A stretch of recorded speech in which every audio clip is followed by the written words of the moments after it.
Hi, I'm Chris Galen with the National Milk Producers Federation. I'd like to spend a few minutes talking to you about the new Dairy Margin Coverage Program, its value to dairy farmers in 2019, and the choices they have to make about using it in 2020. We've just received the official numbers from USDA about the use of the DMC here in 2019. Now, the good news is that just under 23,000 dairy farms will share more than $300 million in payouts just in 2019. That's going to come out to an average of just over $13,000 per dairy operation. And importantly, about 80% of the nation's milk production is covered by the DMC in 2019. Of the 23,000 farms that enrolled in the DMC, we know that about half are committed to the program for the full 5 years of the Farm Bill, which runs through 2023. But that means that the other half of those 23,000, about 12,000 in fact, have to choose what their coverage should be in calendar year 2020. So there are plenty of farms out there that either have to consider enrolling in the program for the first time in 2020, or if they use the program here this year, they still have to choose what their coverage levels are in calendar year 2020. One point to note is that if your farm engaged in an intergenerational transfer in 2019 or any year between 2014 and this year, you have a one-time opportunity to expand your milk production history. Now, you need to go down to your county FSA office by December 6th to do so, but they have software that will allow you to expand your milk production history if you brought family members in, again, in the last 5 years, dating back to 2014.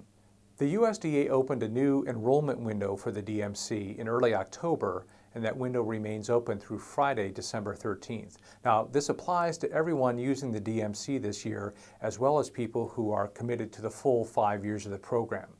So you have to go down to your county FSA office and pay them $100 administrative fee, even if you committed to the program for the full 5 years of the Farm Bill, which runs through 2023. And for those farmers who only covered themselves here in 2019, you then have to consider your coverage options for next year.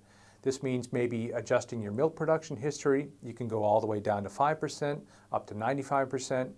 And maybe you want to adjust the amount of production that you're covering in terms of the margin threshold. That maximum margin is $9.50, but of course you're paying a higher rate to ensure at that level. One important point to note is that the USDA has a decision tool that keeps track of what the margins are doing right now on a daily basis. Right now, it's not forecasting that the margin will dip below $9.50 at any point in the first half of 2020. But as we all know, conditions can change rapidly, both those conditions affecting milk prices as well as those affecting feed costs. So between now and December 13th, when you have to make your coverage decision, you want to keep an eye on that USDA website to see what it's forecasting for milk prices and feed costs and margins ultimately between now and next year. Even though we're not yet through 2019, the Dairy Margin Coverage Program has already demonstrated its value to farmers this year. That $300 million that it's paying out, that's $300 million more than the old MPP program would have paid out. And that's because National Milk worked last year with Congress to change the payouts, change the costs of the premiums, and to encourage more participation in the program. So the DMC has proven to be a much more effective risk management tool to farmers this year. Now, how it's used next year is really up to farmers, and so that's why we really encourage you to keep an eye on what margin conditions are doing and go down to your county FSA office by December 13th to consider using the program here in 2020. Thanks for watching.